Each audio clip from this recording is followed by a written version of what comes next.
השם אלוקינו אל אחד צדיק השם בכל דרכיו בחסד במעשיו שמע ישראל השם אלוקינו אל אחד אבינו אל המיוחד. When you consider Hashem as a father, as a mother, he will be next to you.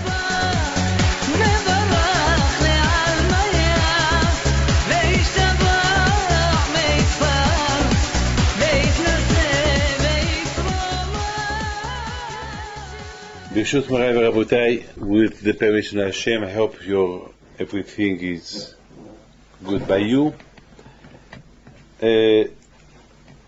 Be'ezat Hashem, we will try to explain during 1 hour some of the story of Yosef and his brothers, and what can we learn from all those parashiyot between Yosef and his brothers, Chanukah, and of course the parasha of the week, Shemot. As you know, the Torah starts Ve'ele Shemot Bnei Israel. The Torah starts with the names of the children of Jacob, Yaakov Avinu.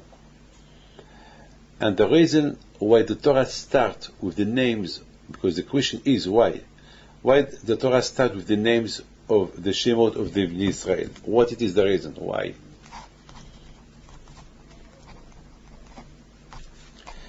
And the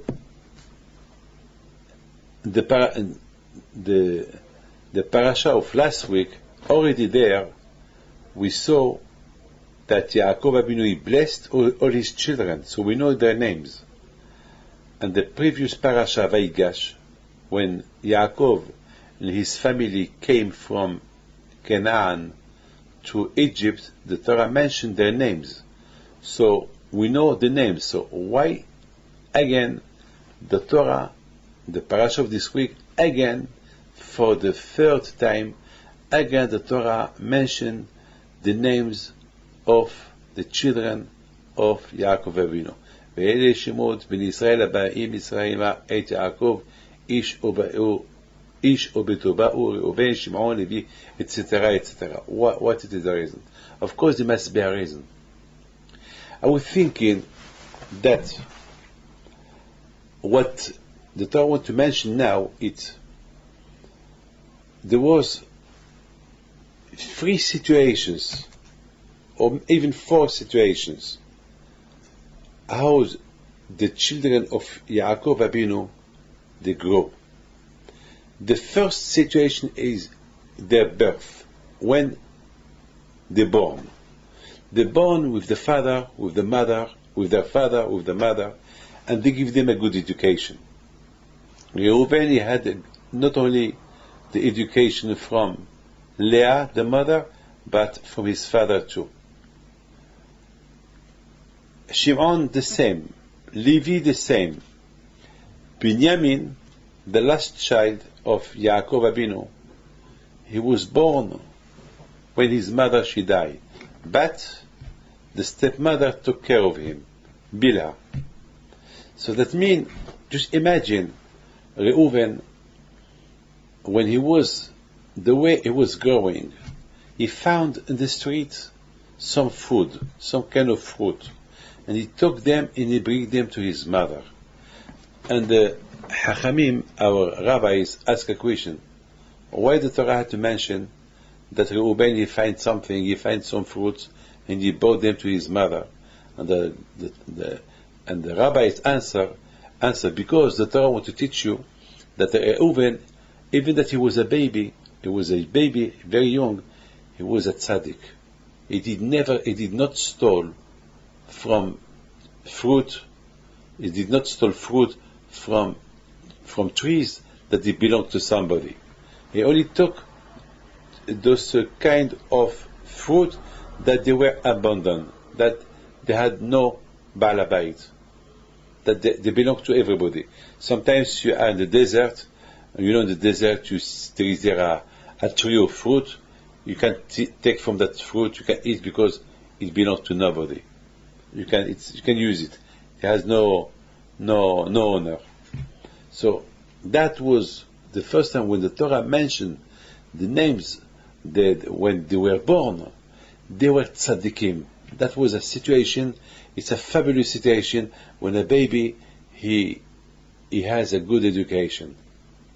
It's like a Hanukkah. Hanukkah, every day you light a candle. Hanukkah is from the word chinuch, from the word education. That means that the same way that you light the candle every day, because the question is, why we don't light the candle every day, 8 days a day, 8 candles a day? Why every day we increase lighting the candles? The first day 1, then second, then third, fourth, etc., etc. Why we don't light every day 8 candles a day, every day? Because that was the nest. The nest was that during 8 days, the menorah was lightning. It was incredible because there was only enough oil for 1 day. For 1 day. The miracle was that the Hanukkah lasted 8 days. So each day we should light 8 candles each day for to remember the miracle. But the answer is Ma'ani Bakodesh, because the rabbis want to teach us that the Greek, or what the Greek wanted to do, is to stop the Jews to believe in Hashem.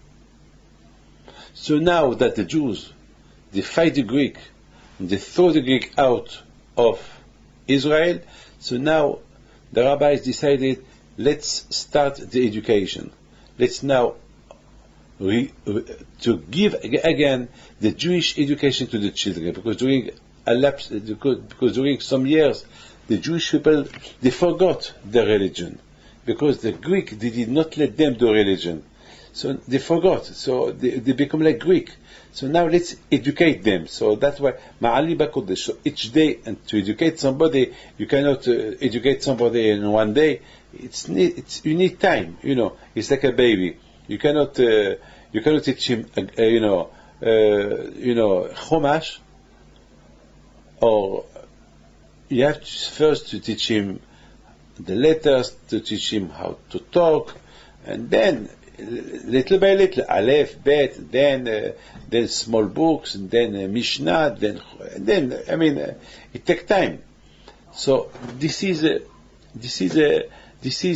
lesson that way. Always Hanukkah, it's around this time. Always Hanukkah, it's around the birth of the children of Yaakov. Always we learn the Parsha of the Yaakov Abinu and his children around Hanukkah. Why? To teach you how Yaakov Abinu, he educated his children, especially when they were babies, when they were children with the mother. Leah, Rachel, Bilhan, Zilpah, all of them, the way they give this Jewish education to the children. And then, as the Torah said, how much they were big tzaddikim. So that was a first. I think this is the reason. Hanukkah, chinuch. Hanukkah from the word chinuch. Chinuch, that means education. Chinuch, to educate. When you light the candle, every day you light one. That means it reminds you, this is the way how you light your child. You give him education day by day, little by little. You cannot expect from your baby, your son, to become a rabbi in 1 day. In 1 day, no. You need to educate him, and then 1 day by Hashem, he will become a good Jew. So you see, but it's incredible. You see in the Hanukkah, there is the shamash. The shamash is you have 8 candles, and you have the shamash that is there. Usually we light it, but really, I don't know what it is the reason why we have a shamash there. I don't know what it is the reason. There must be a reason. I don't know what it is the reason, but there must be a reason. But listen to this. Because the Chanukah, it's 8 candles, but you have the shamash, the 9th one. But this one, we don't count it. We light it before we light the candles or after, but it's not. It's like he's there. But why is there? What the symbol of this shamash? What's that? And I was thinking that the shamash, always the shamash is or on the left or on the right. Is only always he is lonely. He's not a part of on the middle. You have 4 here, 4 candles, and 4 candles. The Chanukah, it's like I will make like a dessin. You know, you have like this.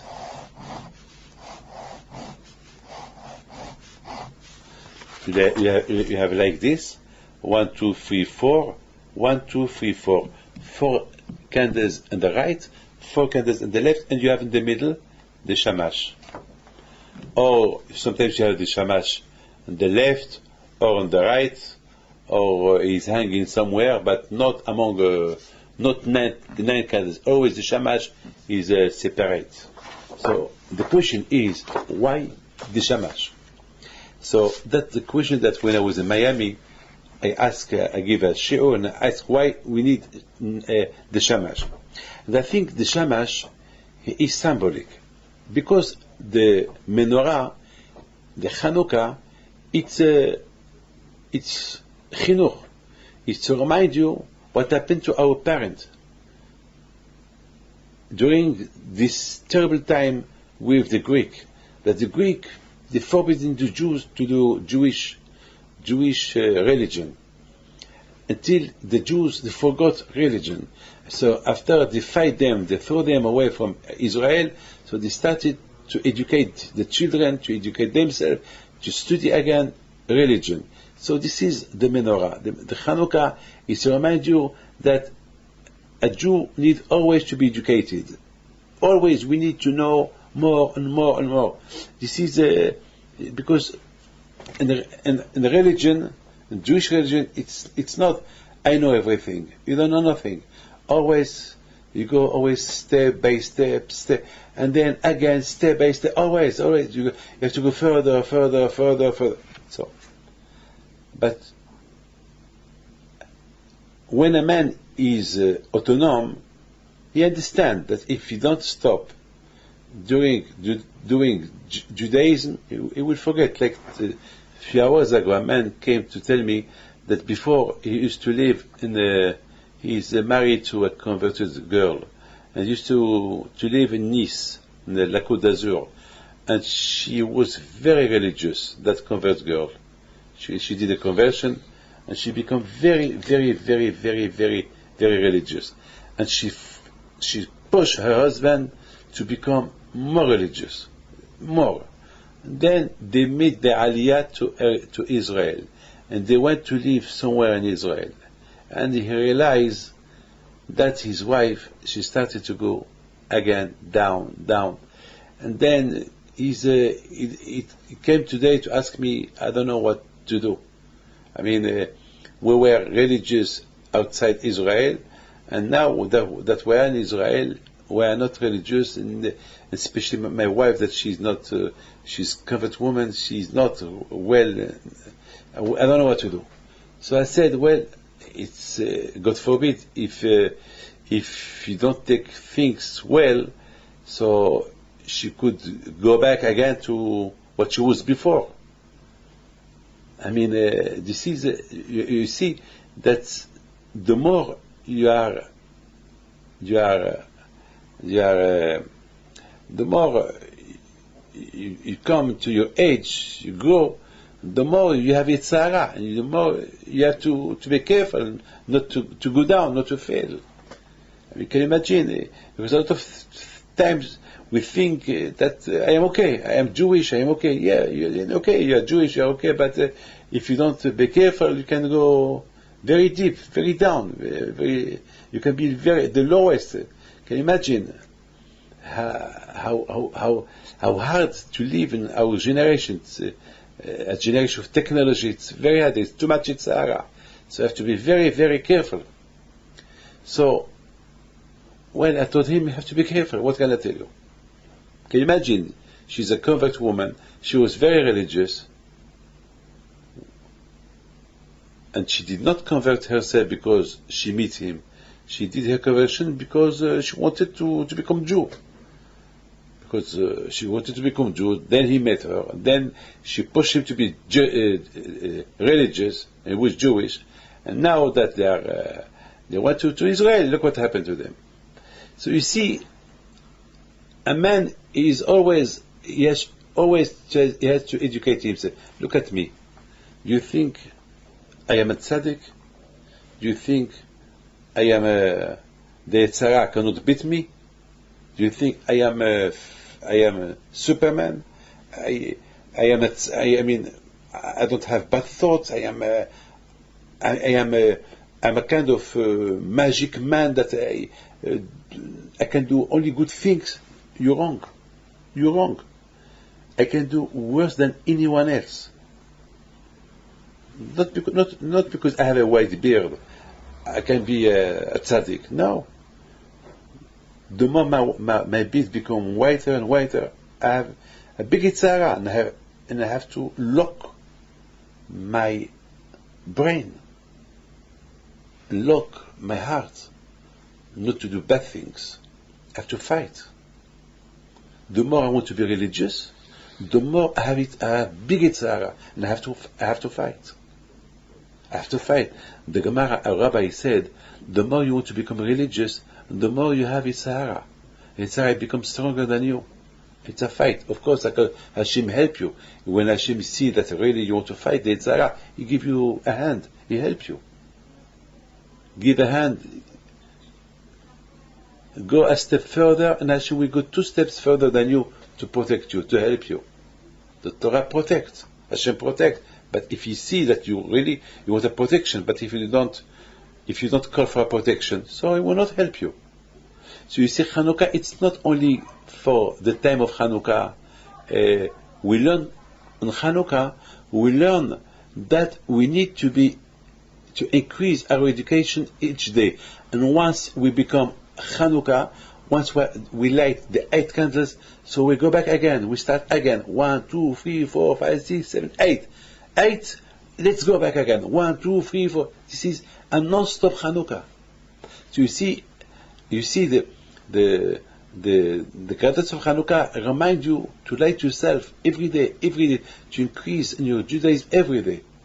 So you see, and all this, we need a good start, a good parent education. So the Shamash, the symbol of the Shamash is the parent. And the 8 candles, or the 1, 2, 3, he said the father will watch out the children to give them a good education. This is the father or the mother, you should not just be seated, relax and let the children do whatever they want to do. They have to watch them. This is the meaning of the Shamash. The Shamash is the one who watch the education of the children, to watch them going step by step. And the more you see that they need more, so you should give them more education, more Torah, more mitzvot, more ma'asim tovim. I would like just to, the Shamash is the symbol of the parents, and the candles the symbols of the children. They have to be watched out. Now you see this parasha with the parasha of beautiful parasha of Yaakov Avinu, the way educated his children, all his children. So that was a first step. And then the Torah again,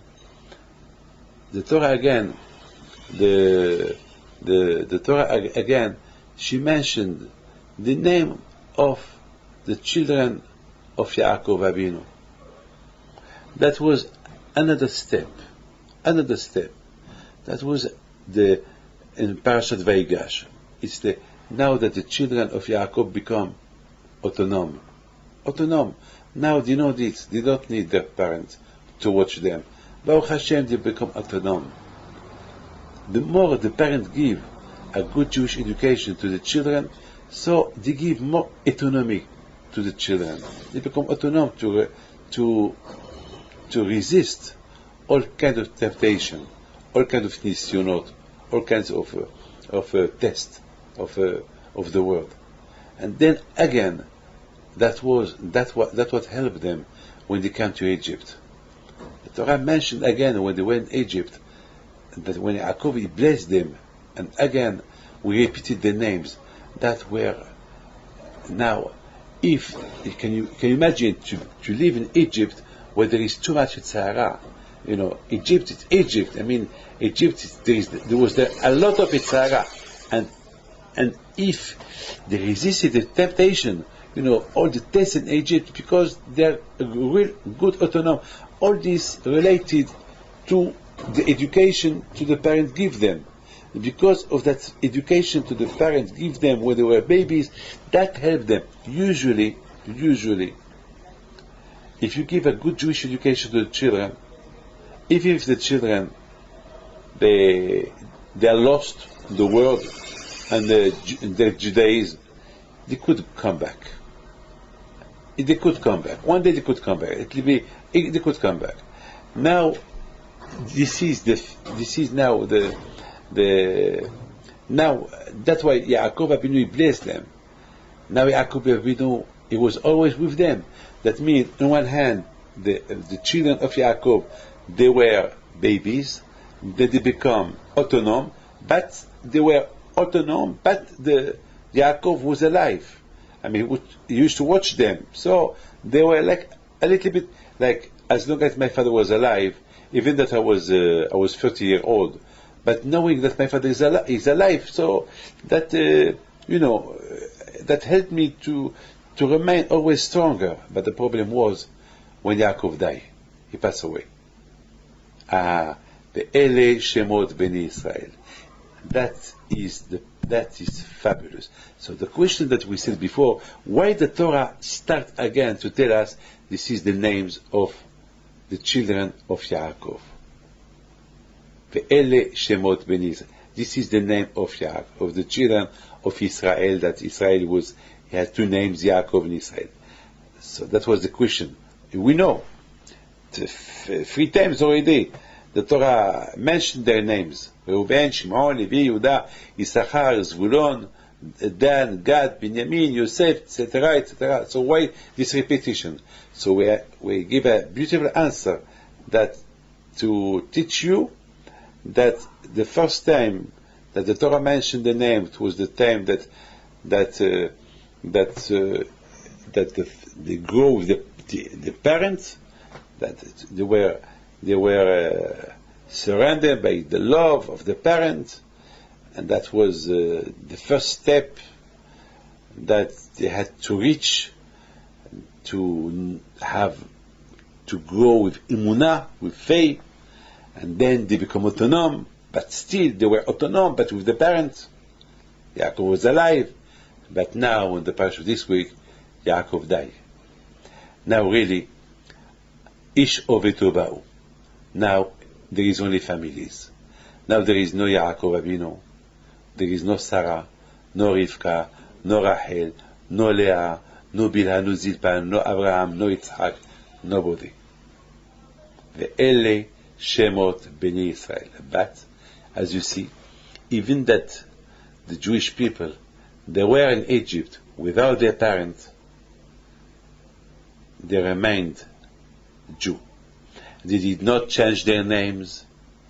They did not change their Jewish culture.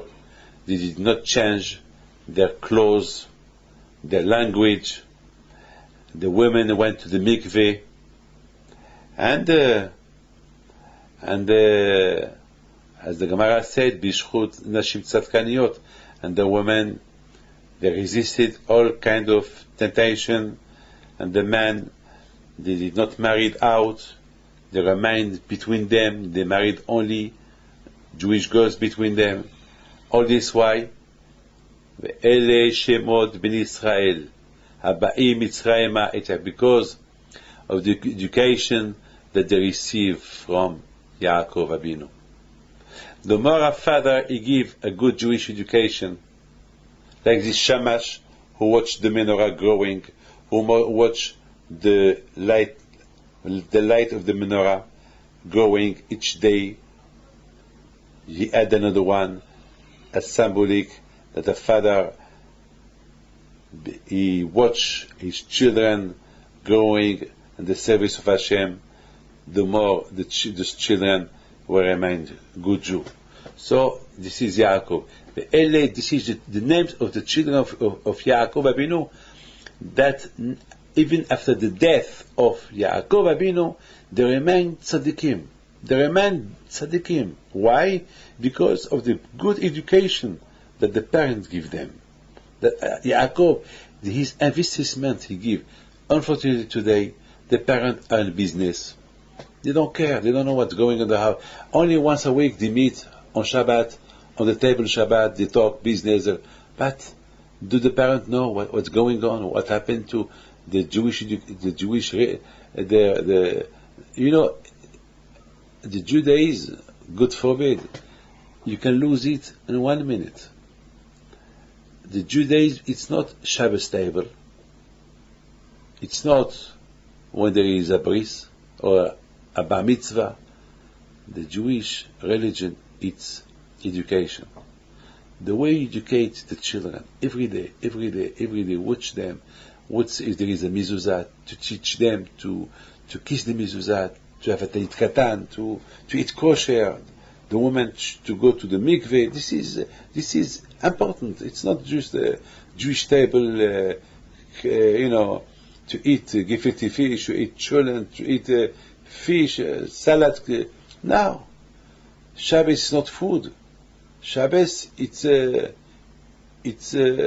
spiritual. Shabbos has a meaning that Hashem created the world in 6 days and they released it on Shabbos. Do you know that? This is Shabbos. Shabbos is religion that you do all week. And on Shabbos you think, what I did not do during the week, so I will correct it. This is Shabbos. On Shabbos table, the father is like the Shamash. He watches his family, all his candles that he light during the week. He watch and he see, no, what did he study in the school? What the Parsha said. This is Shabbos.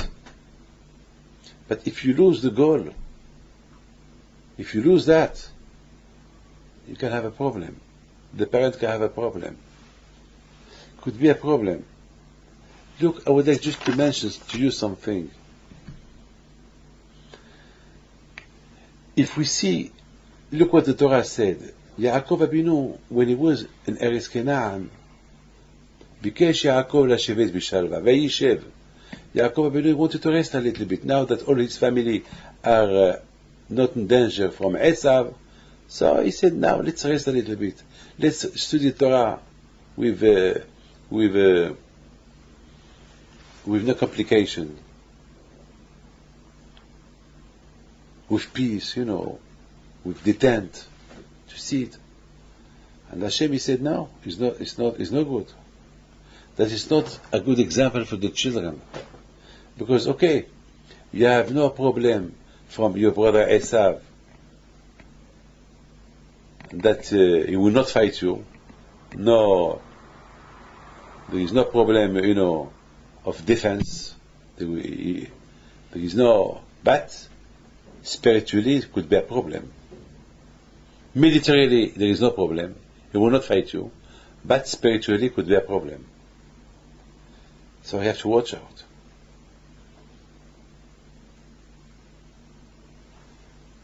The Torah wants to teach us something incredible. If the Jews in Egypt, they did not had, if they were not allowed themselves to be assimilated to millions of Egyptians that they were there, only because the education that Yaakov gave them to love Hashem.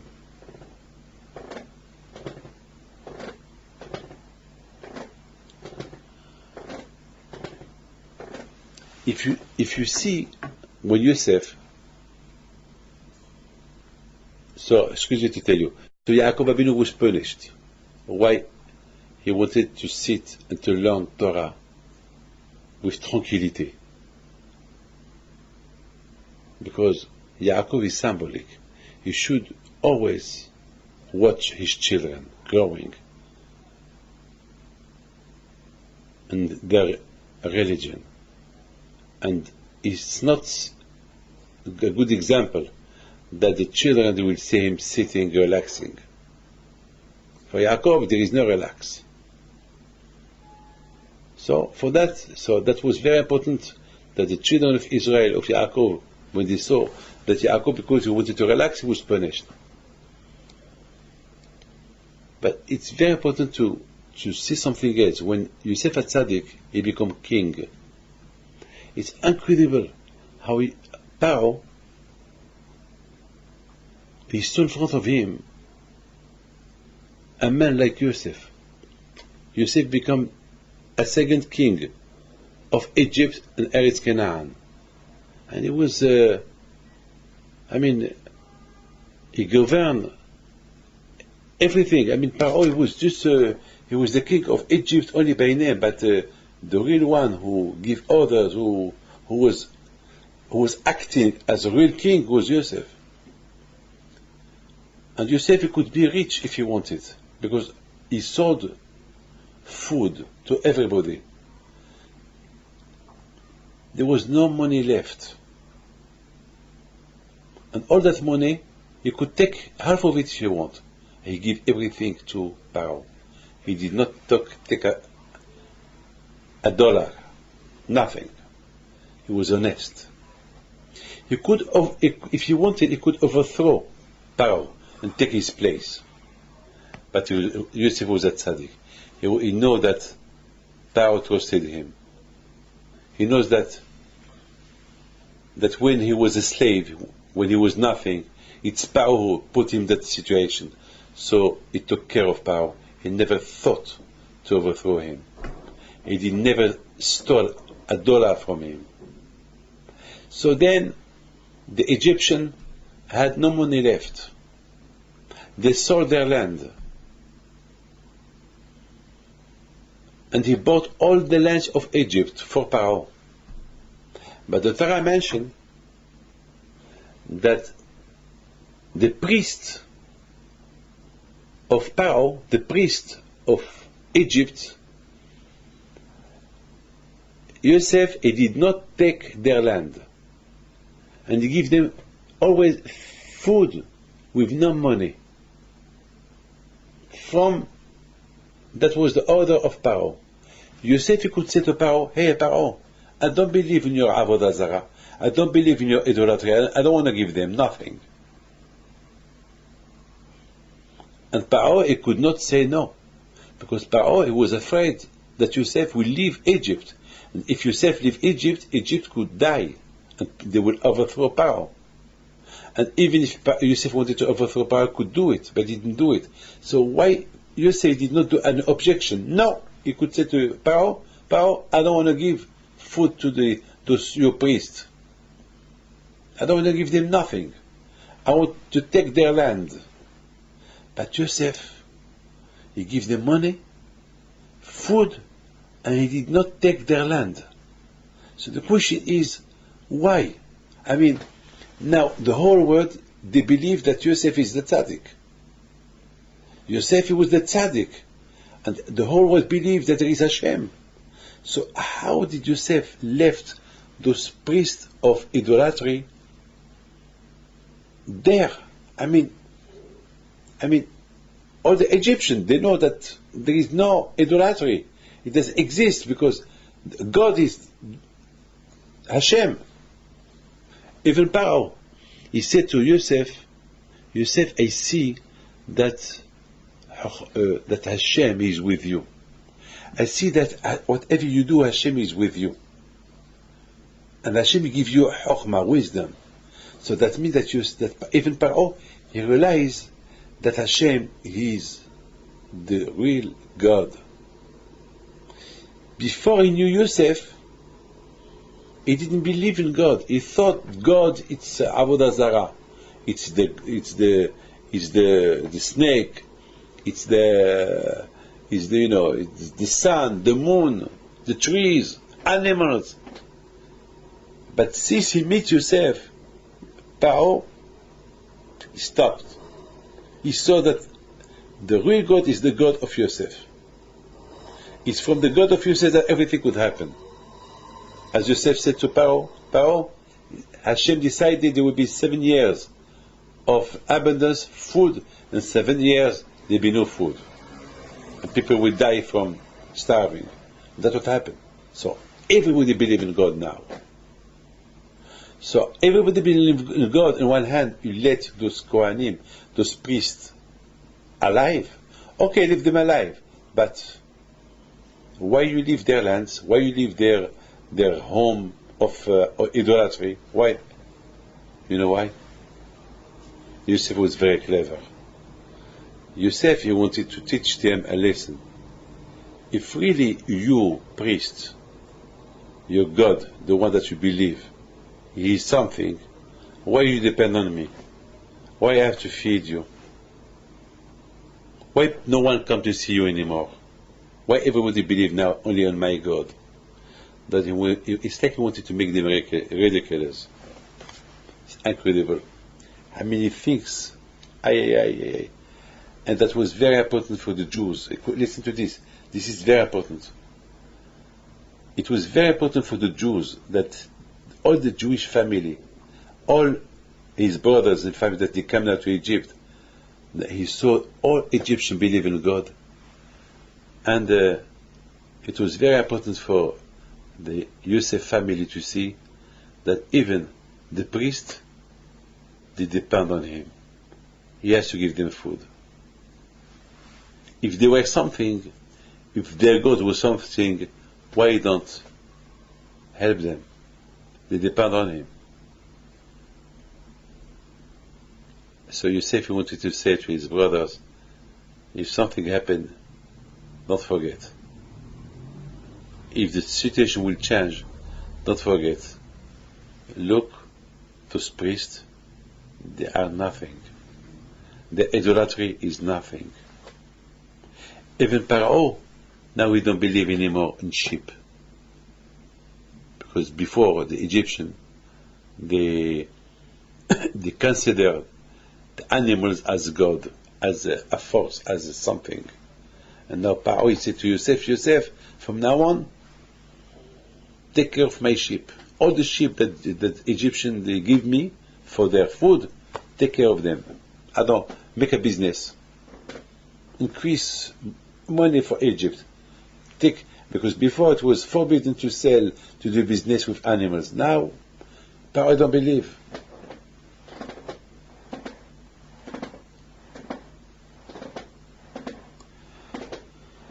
Ve'ele Shemot b'nei Israel. This is the names of the Jews.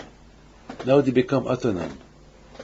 And even that they are autonomous, Yaakov is not alive anymore, they remain tzaddikim. The problem started when they started to forget Yaakov Abinu.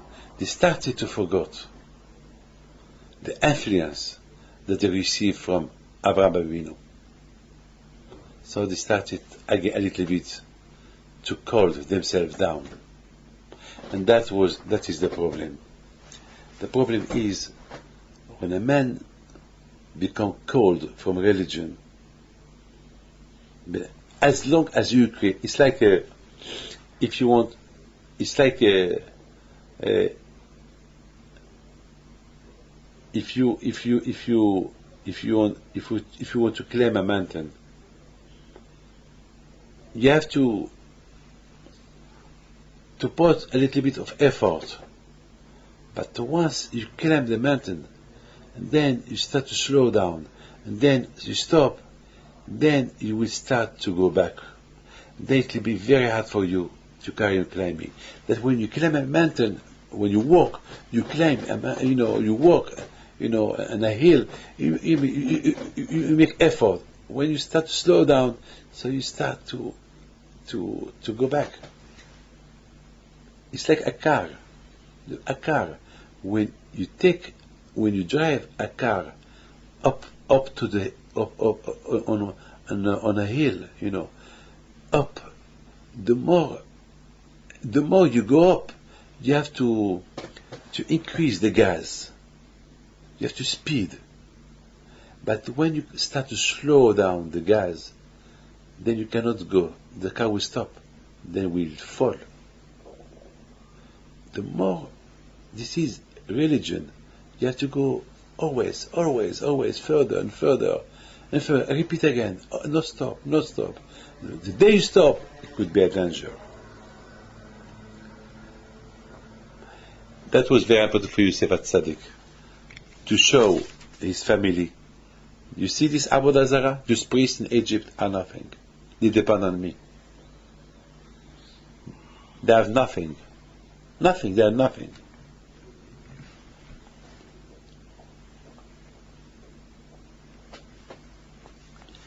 I would like to tell you how much today it's so Anerot halalu kodeshem. When you light the candle,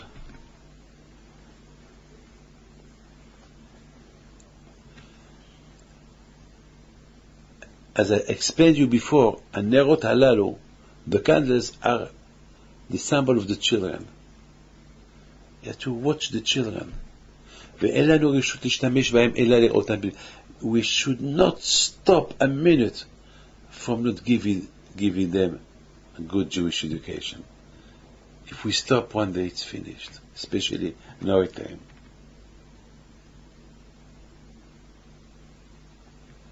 My friend, I would like to tell you a beautiful story.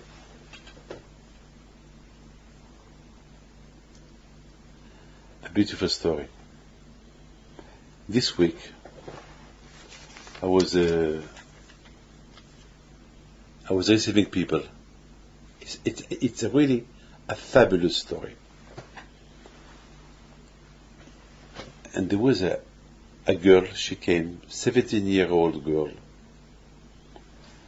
And she was very tall, well dressed. And she said, she started crying.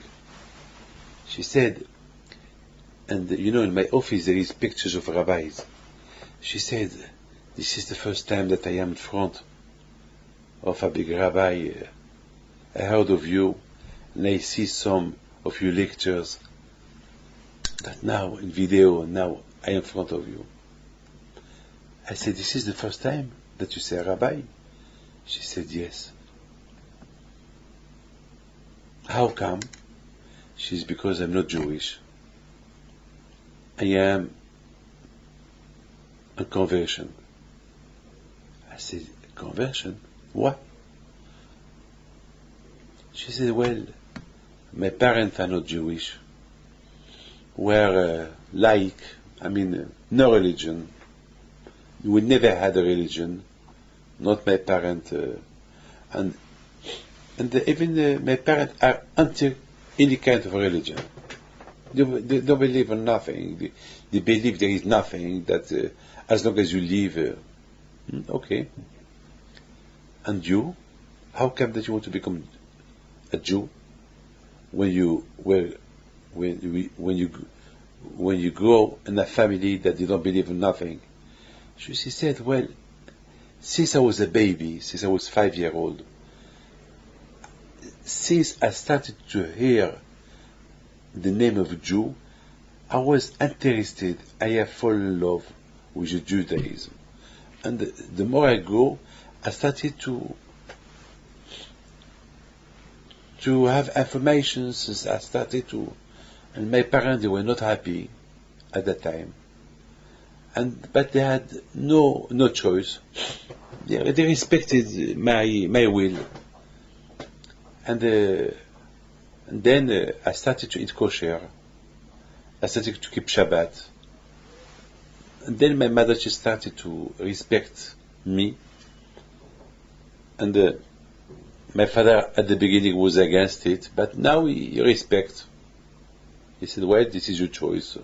But why Jewish? I said to her, why Jewish? Why did you not choose another religion? Why Jewish? She said, I don't know. I don't know.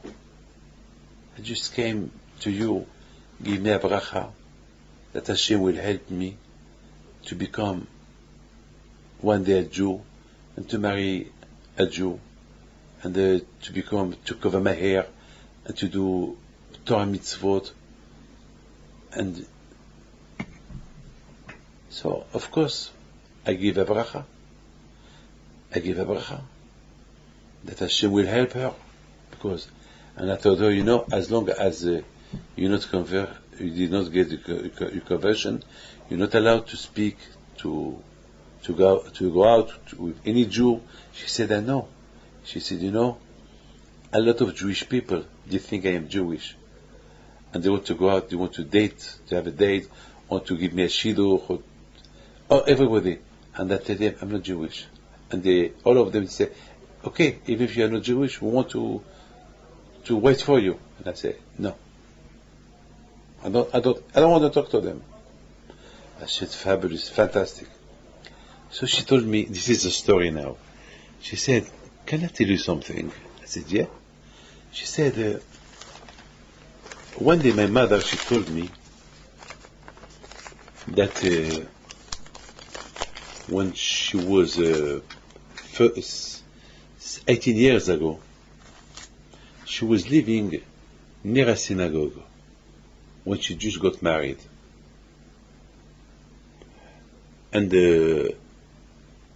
one day, her friends told her, I take care, I clean the synagogue, but I have to, I'm not very well, I have a week that I have to do some test. You don't mind if I introduce you to the rabbi, to the synagogue, that you can, for 1 week, to clean the synagogue every day, and after 1 week, I come back. So my mother, she told her, of course.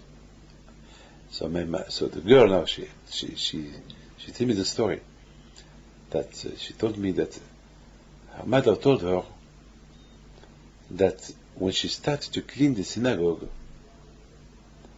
with respect, after 1 week, the rabbi told her, really, thank you very much. I pay you, here's your wage for 1 week. Really, thank you very much for all what you did this week to clean the synagogue every day. Thank you very much. And my mother asked the rabbi, well, I'm not Jewish, but I know that the Jewish people, they can give blessing. You are the rabbi, so give me a blessing. I never received a blessing in my life. Give me a blessing, and especially give my blessing to my baby, that will have easy birth. So of course the rabbi said, I wish you easy birth, God bless you, God bless the baby, thank you very much, and I pray for you in this holy place. Thank you for what you did. Thank you for your respect. Thank you. So the girl told me, that is the story that my mother told me. That when she was pregnant of me, she cleaned the synagogue for 1 week, during 1 week. So I started to think. I told her, Mademoiselle, Miss, now I understand why you love the Jewish religion. Because we believe there is no accident here. We believe of good influence and bad influence. Bad influence when you mix up with bad people, so you learn bad influence.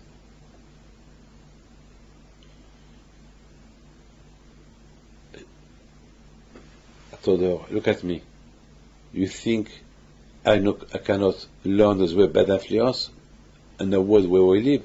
But Baruch Hashem, through the Torah, I teach myself not to catch the bad influence. I locked my brain and I lock my heart. I cannot look it forever from everything, but at least every time that I have something bad to do, I work not to do it. So I lock my brain, I lock my heart. Lock it. It's like money. If you put your money in the safe and you don't lock the safe, anyone can come take the money, even your friends, anyone. But when you lock the safe, no one can touch the money. It's the same with your brain. You lock your brain, nothing bad can come inside your brain. But if you don't lock it, it's open. So you will catch the bad influence, that's it. So I said, the same with the good influence. You mix with good people, you study Torah, so you become good. Even Harambam, the Rambam said, according to the area where you live, you become. You live in a good area, you will be a good man. You will live in a bad area, you will be a bad man. So I said, Madam, Miss, your mother, she catch a good hashpah, good holy influence from the place where she was working. Especially because of the respect, she respected the place where she was pregnant. So that good influence, you will burn with this good holiness. That's why the thought to love Judaism started when your mother, she was cleaning that synagogue. And I told her, Miss, I learned from you a lot of things. I learned from you that the parent can give a good influence to the baby. And I told her, you know, the Gemara said,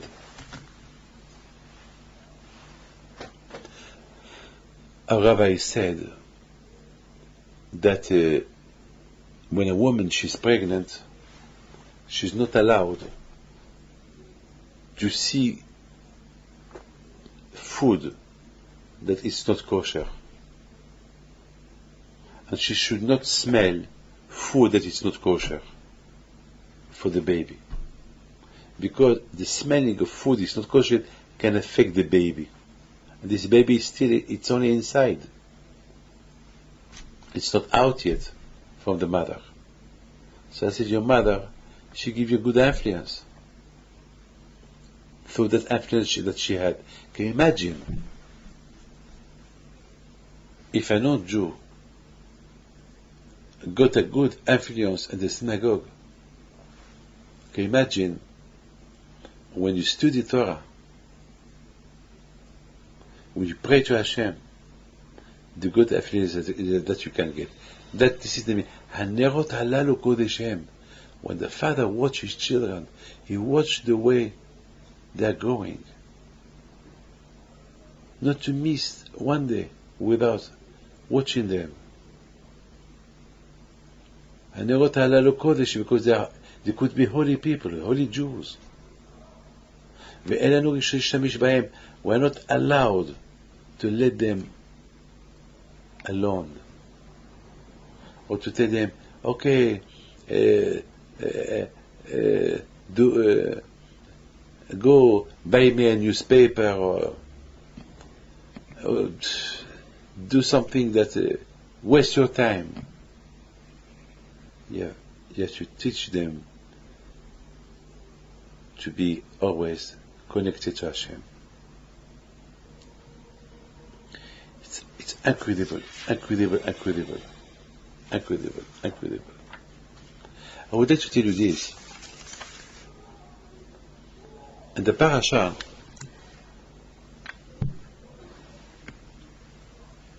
this beautiful Parsha, it's a fabulous Parsha. Yaakov Abinu, when he lost Yosef, and Yosef, he was a slave in Egypt, something happened. When there was starving in the world, the brothers of Yosef, they came to look for food. And then they meet Yosef. Yosef recognized them.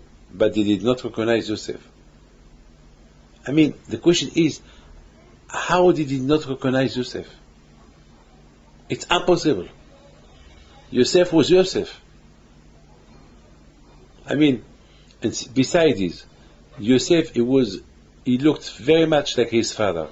I mean, even that he was wearing clothes of like an Egyptian, but even that his voice changed, but the face with the beard, I mean, it's impossible not. I mean, a lot of times he made them understand, I am Yosef, because I mean, a lot of time, we're not talking here about children. You know, I want to tell you something. I found a picture of my brothers when they were 5, 7, 8, 9. Now they are all over 50 or 55. And I promise you, I recognize all the brothers. After 50 years, from the picture, this is Rachel, this is Abraham, this is... I mean, it's easy, because the face, still the face. Okay, the face get a little bit older, but it's still the face. How the Shvatim, the brothers, they did not recognize Yosef. And beside this, he was the image of his father. He looked very much like his father now that he has the beard. So maybe his beard was black, but he looked like his brother. And beside this, he has to.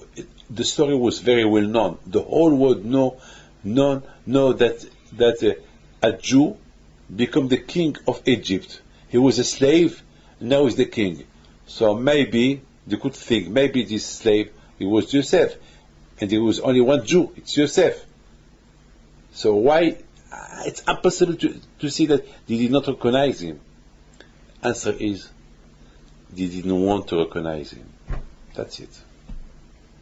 They sold him because of his dreams. He wanted to be a king. So now he's a king. No. We don't want to recognize those dreams. But there is a reality. There is a mitziut. His dreams, they become true. He had a dream that he was a king, and his brothers, they band toward him, and that's what happened. The dream was true. He's the king, and you, the brothers, so look at him, he's your brother. No. So the question is, how? The answer is, let's ask this question to ourselves. And we know in the morning when we wake up that Hashem is God, that we were like that person, and Baruch Hashem, we come back to life. We woke up. We're not paralyzed. We're not blind. We can walk. We can talk. We can hear. We can move. It's Hashem who watched you when you were sleeping. So be a good man today. Are we a good people? All the forbidden things that we're not allowed to do we do them or not? Yes. No. Sometimes we do them, sometimes we don't do them. Why? But it's God. How you not? You know it's Hashem who give you this. How you don't recognize? Well, because we try to find all kind of answers. So Hashem, excuse me to tell you this, Hashem, he put the Shevatim in a position, in a situation that they didn't want to recognize Yosef. So that we can learn something from them. That sometimes we do recognize, we do know Hashem, but we don't recognize. We recognize without recognizing. We know it's Hashem, it's Him, it's Hashem who gives the mitzvot, but we do it like, it's like we turn our face away. It's like we did not see nothing. It's like we did not hear nothing. It's a big problem. It's a big, big, big problem. It's a musar. It's something the Torah wants to teach us something, that when a man he don't want to recognize something, he will not recognize. Even that the reality is here. You're wrong. A lot of times we do bad things. We know we are wrong. We know we are 100% wrong, but we do them. A lot of times there is a couple, they fight, and the man he knows that his wife she's right and he is wrong, and he maintains his position that he is right and his wife she's wrong. Maybe after a few years, Madam, my wife, my dear wife, sorry that I was right, I was wrong, you were right. Yeah, but why 20 years after you tell me this? Today it was a divorce today. A couple of divorce today. And I told the man, you're wrong. You're wrong. You're wrong. You regret. He didn't want to admit that he was wrong. And then he divorced, and then today he regret. But I told him now it's too late.